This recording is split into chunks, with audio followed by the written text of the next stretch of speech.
Hello everyone, সকলকে জানাই good morning. আজকে আমাদের বাড়িতে আমরা দুজন ছাড়া কিন্তু আর কেউ নেই।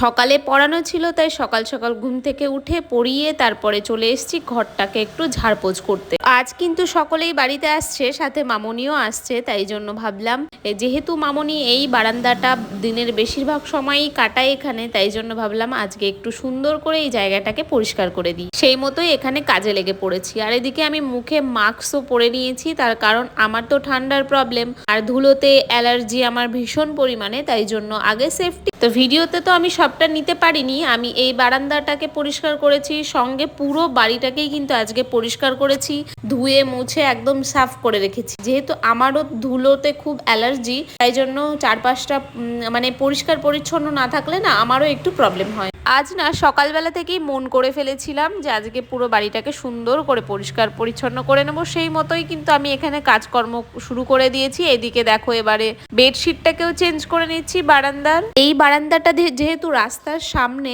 আর পুরোটাই গ্রিলের, তাই জন্য না সব সময় একদম ধুলোময় হয়ে থাকে এই জায়গাটা।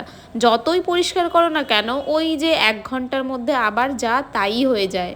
এছাড়া আমি এই বারান্দাতে কিন্তু বাচ্চাগুলোকে পড়াই, তাই জন্য তাদের হেলথের কথা ভেবেও জায়গাটাকে একটুখানি পরিষ্কার পরিচ্ছন্ন রাখার চেষ্টা করি। যদিও একদমই রাস্তার সামনে বলে অতটাও পারি না, তবে তবুও চেষ্টা করি। পুরো বাড়িটা যেহেতু হলো, এবার উঠোনটাই বা কেন বাদ যাবে, তাই জন্য এখানে উঠোনটাকেও সুন্দর করে পরিষ্কার করে নিই। আর তোমরা দেখতেই পাচ্ছ আমি কিন্তু পুরো কাজটাই এখানে মাস্ক পরেই করছিলাম, কারণ আমি যদি এই কাজগুলো আজকে মাস্ক ছাড়া করতাম তাহলে আর আমাকে দেখতে হতো না, তাহলে হয়তো এতক্ষণে আমি হসপিটালে ভর্তি থাকতাম। সত্যি আমার এতটাই প্রবলেম। এরপরে আমি কলপাটটাকে একটুখানি পরিষ্কার পরিচ্ছন্ন করে নিচ্ছি। এই জায়গাটা খুবই নোংরা হয়ে থাকে, যেহেতু ওপরেই পাখির খাঁচা থাকে, তো পাখিরা পটি করলে সবকিছু এই নিচে এই কলপাটটার ওপরেই পড়ে, এবং খাবারের দানাগুলো সব এখান দিয়েই ছড়িয়ে ছিটিয়ে পাখিগুলো ফেলে রাখে।